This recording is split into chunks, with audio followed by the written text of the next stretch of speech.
எல்லாருக்கும் வணக்கம். இந்த நாளிலும் 1000 வருஷ அரசாட்சி எப்படி அது நடக்கும்? அதுக்கு முன்னாடி என்னென்ன திட்டத்தையும் என்னென்ன முத்திரையும் உடைக்கப்பட வேண்டும். தேவனுடைய சட்டத்தை தெளிவாய் வாசிப்போம், விசுவாசிப்போம்.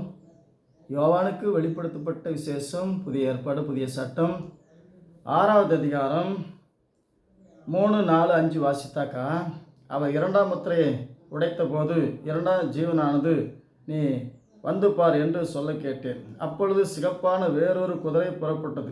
அதன் மேல் ஏறி இருந்தவனுக்கு பூமியில் உள்ள ஒருவரை கொலை செய்யத்தக்கதாக சமாதானத்தை பூமியிலிருந்து எடுத்து போடும்படியான அதிகாரம் அவனுக்கு கொடுக்கப்பட்டது. ஒரு பெரிய பட்டயமும் அவனுக்கு கொடுக்கப்பட்டது. அவர் 3ஆம் முத்திரையை உடைத்த போது 3ஆம் ஜீவனானது நீ வந்து பார் என்று சொல்ல கேட்டேன். நான் பார்த்தபோது இதோ ஒரு கருப்பு குதிரை கண்டேன். அதன் மேல் ஏறி இருந்தவன் ஒரு தராசை கையில் பிடித்திருந்தான். அப்பொழுது ஒரு பணத்துக்கு 1 படி கோதுமையும் 1 பணத்துக்கு 3 படி வார்கோதுமையும் எண்ணெயும் திராட்சை ரசம் சேதப்படுத்தாது என்று 4 ஜீவன் மத்தியிலிருந்து உண்டான சத்தத்தை கேட்டேன். ஆகவே வெள்ளை குதிரை தான் 1000 வருஷ அரசாட்சி. அவனுக்கு ஒரு கிரீடம் கொடுக்கப்பட்டது, அவனுக்கு ஒரு வில் கொடுக்கப்பட்டது. ஆகவே 1000 வருஷ அரசாட்சி முடிஞ்சு 2வது முத்திரை சிகப்பு குதிரை அவனுக்கு பட்டயம் கொடுக்கப்பட்டது. சமாதானத்தை பூமியிலிருந்து எடுத்து போடும்படியாக சமாதானத்தின் சுவிசேஷம் 1000 வருஷம் முடிஞ்ச உடனே சாத்தான் வரான். சிகப்பு பட்டயம், சிகப்பு குதிரை, ஆகவே சிகப்பு இஸ்திரி, சிகப்பு வஸ்திரம் உடுத்தி 7 தலையும் 7 கொம்புகளும் வரும். ஆகவே இது சாத்தானை குறிக்கும். 1000 வருஷ அரசாட்சி சமாதானத்தின் ஆட்சி முடிஞ்ச உடனே சிகப்பு குதிரை வந்து பூமியில் சமாதானத்தை எடுத்து போடும்படியாய், அதுக்கு பின்னாடி தான் கருப்பு குதிரை. அது எதுக்கு? தராசு கையில் பிடித்திருக்கிறான்.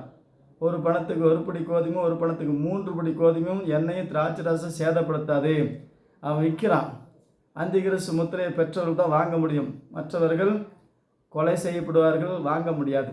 ஆகவே விற்கிறவன், தராசில் அளந்து கொடுக்கிறவன். ஆகவே இது 1000 வருஷ அரசாட்சி முடிஞ்சு நடக்கிறது. முதல்ல வெள்ளை குதிரை 1000 வருஷ அரசாட்சி, சிகப்பு குதிரை 1000 வருஷ அரசாட்சி முடிஞ்ச உடனே சமாதானத்தின் சுவிசேஷம் பூமியில் எடுத்து போடும்படியான அதிகாரம் கொடுக்கப்பட்டது. அவனுக்கு ஒரு பட்டயம் கொடுக்கப்பட்டது. அதுக்கு பின்னாடி தான் ஒவ்வொரு முத்திரையாக கருப்பு குதிரை, மங்களான குதிரை. வெள்ளைக்கும் கருப்புக்கும் சிகப்புக்கும் எவ்வளோ வித்தியாசம். ஆகவே இந்த வித்தியாசத்தை அறிந்து கொள்ளணும். 1000 வருஷ அரசாட்சி முடிஞ்சு 1000 வருஷ அரசாட்சியில் இயேசு இந்த பூமியில் இருக்க மாட்டார். செத்து போனவனையும் கூப்பிட்டு வர மாட்டார், மரித்தோரை எழுப்ப மாட்டார். உயிரோடு இருக்கிற நம்ம கிறிஸ்துவுக்குள்ளே மரித்து கிறிஸ்துக்குள்ளே உயிர்த்து நமக்குள்ளே தேவன் இருந்து 1000 வருஷ அரசாட்சி நடத்துவார். ஆகவே இதோ இன்னைக்கு வரார், நாளைக்கு வரார். இந்த யுத்தத்தை பாருங்கள், இந்த பூமியை எதிர்த்து பாருங்கள், இந்த பஞ்சத்தை பாருங்கள், இந்த நாடோட ஒப்பந்தம் பண்ணி கொண்டார்கள். இதெல்லாம் மாம்ச பிரகாரமான கிரிகள். ஆகவே தேவனுடைய சட்டத்தையும் திட்டத்தையும் முதல் யுத்தம், 2வது யுத்தம், 3வது யுத்தம் என்று வேதத்தில் கொடுக்கப்படவில்லை. ஒரே ஒரு யுத்தம், அந்த எசேக்கியா 38வது அதிகாரம் 39வது அதிகாரம், கோகு மாகு 1000 வருஷ அரசாட்சி முடிஞ்சு 7 வருஷம் கோமாளி தாத்தா அந்திகிறிஸ்து ஆட்சி முடிஞ்சு அதுக்கு பின்னாடி முத்திரையில் உடைக்கப்பட்டு ஒவ்வொரு யுத்தமாய் நடக்கும். கடைசி யுத்தம் தான் இயேசு சொல்லிக் கொடுத்த யுத்தம். ஆகவே இதை அறிஞ்சிக்கணும். 1000 வருஷ அரசாட்சியில் இயேசு எருசலேமில் இருப்பார், மரித்தோர் எழுப்புவார். ஒட்டு மொத்தமாக இது வரைக்குமே 6000 ஏறக்குறைய 6 கோடி மக்கள் கிறிஸ்துவ மரித்திருக்கிறார்கள். 6 கோடி மக்களை எழுப்பி அவங்களுக்கு மறுபடியும் கல்யாணம் பண்ணி எழுப்புனா மகிமின் சரீரத்தில் இருப்பாங்க. அவங்க இந்த பூமியில் இருக்க வேண்டிய அவசியம் கிடையாது, அவகாசமும் கிடையாது. மரித்து உயிர்த்த பின்னாடி ஒரு தரம் மரிப்பதும் பின்பு நியாயத்தீர்ப்பு அடைவதும் எக்கால சத்தத்தோடு தேவன் வருவார். அப்பொழுது நாம் எடுத்துக்கொள்ளப்பட்டு ஆகாயத்தில் எடுத்துக்கொள்ளப்பட்டு இவ்விதமாக என்றென்றைக்கு கர்த்தரோடு கூட இருப்போம், பூமியில் இருப்போம் என்று சொல்லப்படவில்லை. ஆகவே தேவன் இப்பொழுது இருக்கிற இந்த உலகத்தை இக்கட்டு காலத்தில் சடிதியாய் நமக்கு டிசைட் பண்ணி கொடுப்பாரு. 1000 வருஷ அரசாட்சி தேவன் நம்ம காலத்தில் தந்தால் நம்மளே 1000 வருஷம் வாழ போகிறோம். அது எப்போ தருவார்? இன்னும் 100 வருஷம் ஆகலாம், அல்லது இன்னும் ஒரே வாரத்தில் ஆரம்பிக்கலாம், இன்னும் 1000 வருஷம் கூட ஆகலாம். ஏசு எப்போ வர்றாரு? சூரியன் இருளடினும் உபத்திரம் முடிந்த உடனே சூரியன் இருளடியும், சந்திர ரத்தவர்ணாய் மாறும், வானத்தின் சந்துக்கள் அசைக்கப்படும். இதெல்லாம் அடையாளம். இதோ எருசலேமில் இருக்கிறாரு, அரை வீட்டில் இருக்கிறாரு, வனாந்தத்தில் இருக்கிறாரு என்று சொன்னால் நம்பாதீங்க, போகாதீங்க. ஆகவே நீ இருக்கிற இடத்துல இரு. உலகெங்கும் பிதாவை தொழுது கொள்கிற காலம் வரும். எருசலேமை தலைநகரமாக வைத்து உலகத்தை ஆளுவதில்லை யூதர்களை, இயேசு கிறிஸ்து தான் தலையாக இருந்து உலகத்தை ஆளப்படுறாரு.